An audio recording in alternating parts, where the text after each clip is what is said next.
एक ऐसी दुनिया जहाँ मैजिक सब कुछ है, पर जिसके पास मैजिक नहीं उसकी जिंदगी का कोई मोल नहीं। और उसी दुनिया में एक ऐसा लड़का जिसके पास बिल्कुल भी मैजिक पावर्स नहीं है, लेकिन उसके पास इतनी सारी मसल पावर है कि बड़े से बड़ा जादूगर भी उसके सामने टट्टी कर लेता है।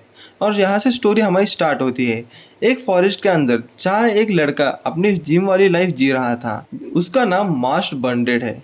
मैजिकलेस, माइंडलेस, पर बहुत ही पावरफुल बंदा है।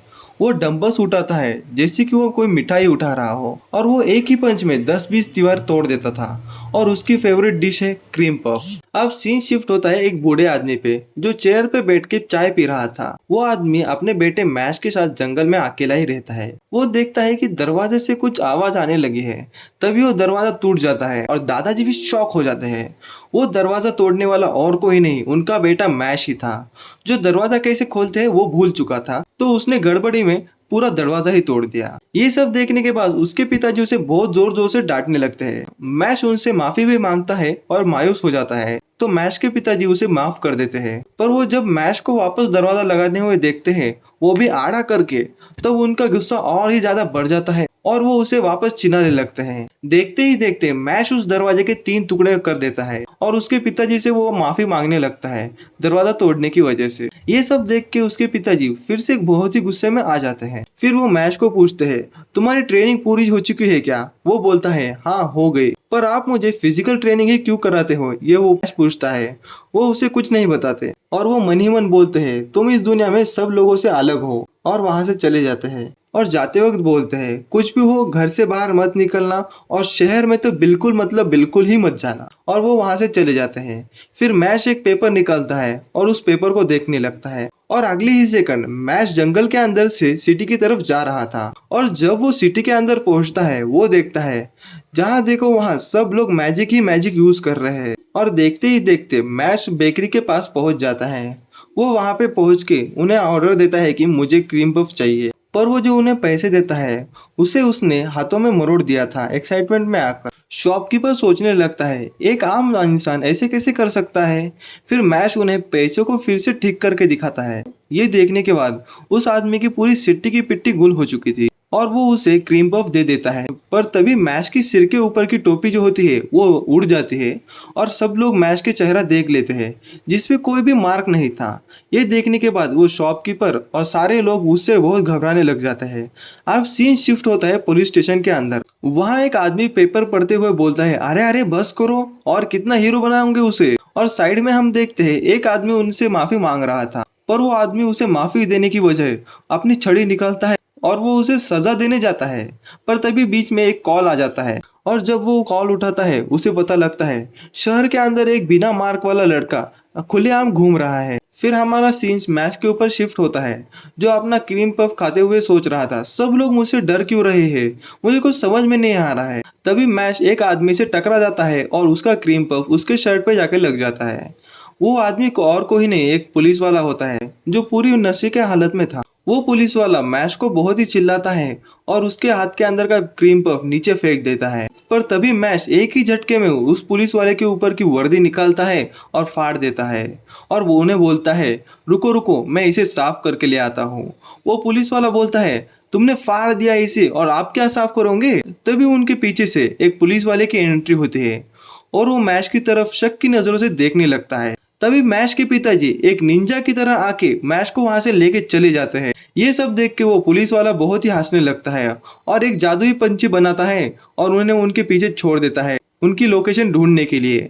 अब सीन शिफ्ट होता है मैश के घर पे, जहाँ उसके पिताजी उसे बहुत ही डांट रहे थे क्योंकि वो बिना बताए घर के बाहर गया था। उनके मना करने के बाद भी, उनकी डांट सुनने के बाद मैश भी उनसे माफी मांगने लगता है और उसके पिताजी उसे माफ कर देते हैं, पर उसे सजा ये देते हैं कि वो पूरी ट्रेनिंग वापस एक बार करेगा। ट्रेनिंग को जाते हुए वो एक क्रीम पफ अपने पिताजी को भी दे के चले जाता है। मैश के पिताजी अब बहुत ही टेंशन में थे क्योंकि उन्हें पता चल गया था कि सब लोगों को पता है अब मैश के चेहरे पे कोई भी लाइन नहीं है, तो उसका पीछे करते हुए बहुत लोग आ जाएंगे और तभी उनकी नजर एक चिड़िया पे जाती है और उनके घर के अंदर कुछ लोग घुस जाते हैं और वो लोग और कोई नहीं पुलिस वाले थे। वो उस पंछी का पीछा करते करते यहाँ तक आ पहुंचे थे।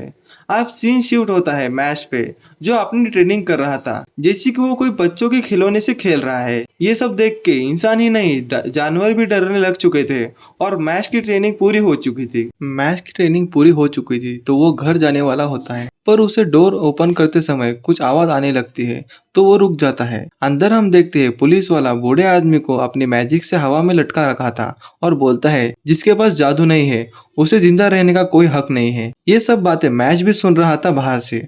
पुलिस वाला बार बार पूछ रहा था वो लड़का कहाँ है, पर वो बूढ़ा उसे नहीं बता रहा था तो उसे दूर फेंक देता है और फिर वो उस पे हमला करता है और उसे डराने की धमकाने की भी कोशिश करता है, पर वो बूढ़ा कुछ भी नहीं बताता उसे। अब हमें कुछ पास के सीन दिखाए जाते हैं उस बूढ़े आदमी के, जिसमें उसकी माँ उसे डांट रही थी क्योंकि उसके पास जो मैजिक है वो ज्यादा स्ट्रांग नहीं था।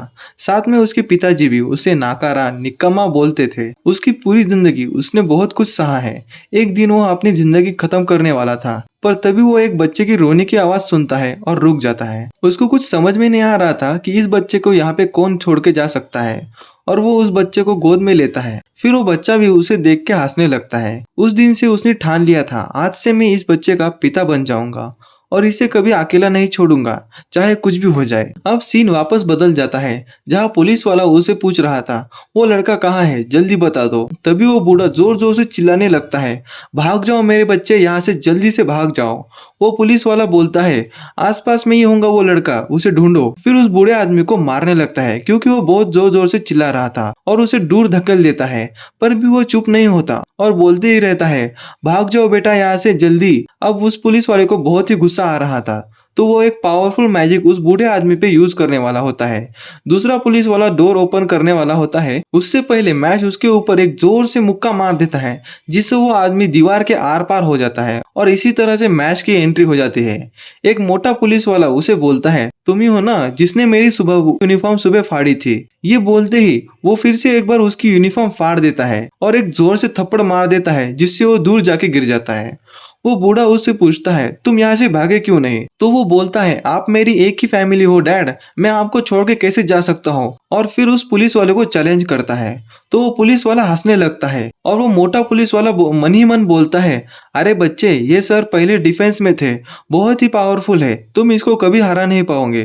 तभी वो एक बहुत ही पावरफुल अटैक करने लगता है जिस अटैक से उसने एक ड्रैगन को भी हराया था। तभी वो एक अटैक कर देता है मैश के ऊपर। अटैक होने के बाद घर में बहुत ही धुआं छा गया था। जब वो धुआं साफ होता है तब हम देखते हैं उस अटैक से मैश को कुछ भी नहीं हुआ था। ये देख के पुलिस वाला बहुत ही परेशान हो चुका था क्योंकि मैश ने एक ही हाथ से उतने पावरफुल अटैक को आराम से झटक दिया था। तो वो पुलिस वाला फिर से एक पावरफुल अटैक करता है मैश पे, पर मैश फिर से उस अटैक को झटक देता है और वो पुलिस वाला एक के बाद एक खतरनाक से खतरनाक अटैक करते ही रहता है, पर हमारा मैश हर एक अटैक को नाकामयाब कर देता है। फिर थोड़ी देर बाद मैश उसके अटैक से जगलिंग भी करने लगा था और फुटबॉल भी खेलने लगा था। इसके बाद मैश एक छड़ी उठाता है और उस छड़ी को जोर से फेंक के मारता है। वो छड़ी उस पुलिस वाले की सारे डिफेंसेस तोड़ के चली जाती है। पहली बार किसी को जादू की छड़ी का ऐसा यूज करते हुए देख के वो पुलिस वाला पागल हो चुका था। अब मैश उसको धमकी देता है अगर तुम्हें मेरे परिवार को अगली बार धमकी दी तो मैं तुम्हें मार दूंगा। मैश की ये सब पावर देख के उसके पिताजी खुद ही हैरान हो चुके थे। अब वो पुलिस वाला बोलता है क्यों ना हम एक डील करें,